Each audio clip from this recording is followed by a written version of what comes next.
All About Sports by Cynthia Benjamin.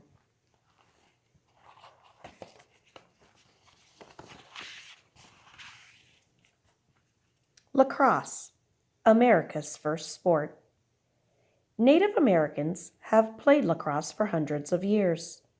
In fact, lacrosse is the oldest sport in North America. Today, athletes play this exciting game in sport competitions.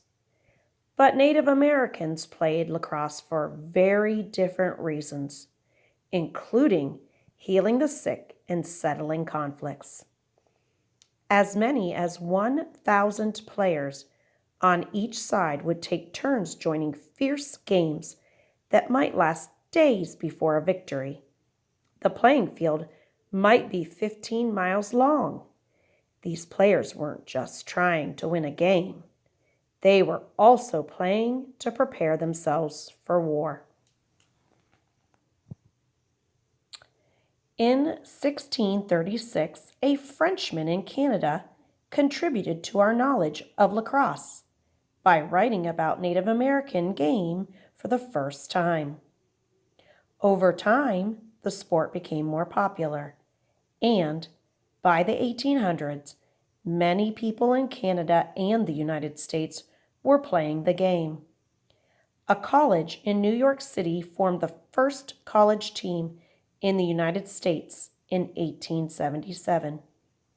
Even high school students in some American schools played lacrosse by the late 1800s.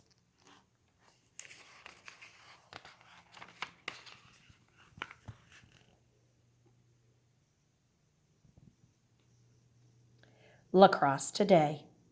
Centuries ago, Native American players used a tree or a rock for a goal.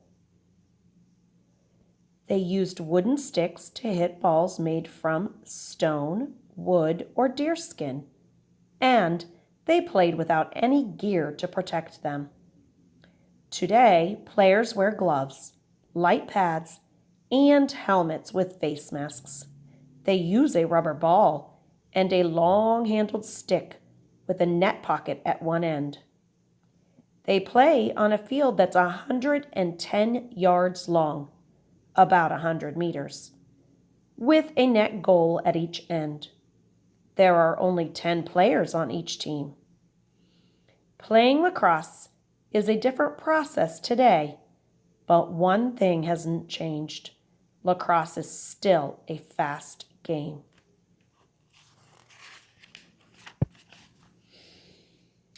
Today's lacrosse games are divided into 4 15-minute periods. The game is fast-paced, with action moving quickly up and down the field. Even a fraction of a second can mean the difference between scoring a goal or not. Not surprisingly, many kids love lacrosse. They play the sport at school and in regional championships around the country. Ice skating history. People were ice skating in Northern Europe 3,000 years ago. They tied animal bones to their feet and used long wooden poles to push themselves across the ice. Of course, when metal blades finally replaced the bones of cows, horses, and sheep, skates improved a great deal. People could skate faster and go longer distances across the ice.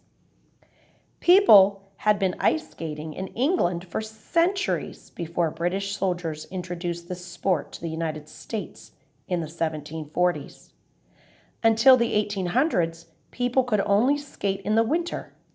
But then, in 1879, the first ice skating rink with artificially frozen ice opened in New York City.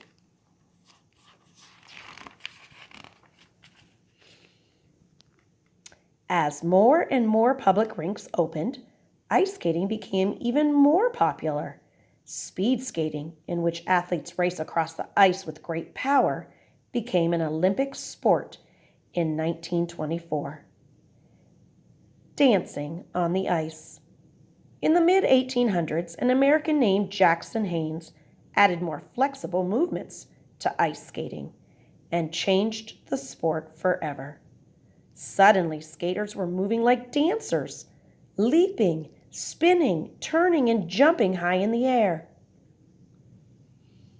To jump and spin across the ice, skaters needed a better skate.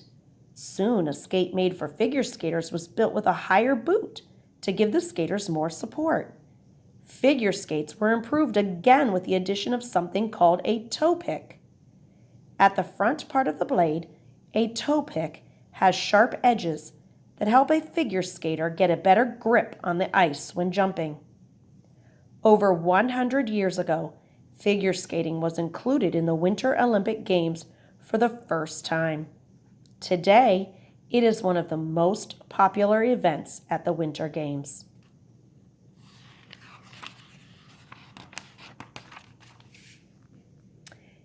Baseball, America's game. For many years, Americans believed that Abner Doubleday invented baseball in 1839 at Cooperstown, New York. But that has turned out to be make-believe story or myth. What's the truth? A man named Alexander Cartwright first compiled the rules of baseball in 1845. The very first baseball competition took place just 1 year later in a New Jersey field. At first, athletes belonged to amateur baseball clubs that had formed in cities and towns across the country. Fans loved to watch their favorite players compete in this popular American sport, but that changed when baseball became a professional game. Not only did fans pay for admission to watch baseball games in enclosed fields, but teams started to pay their players. Finally, in 1903, teams from the American and National League played each other in the first World Series. A great American tradition was born. A baseball museum.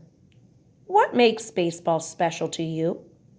You can find out more about sports history, athletes, and teams during a visit to the National Baseball Hall of Fame in Cooperstown, New York.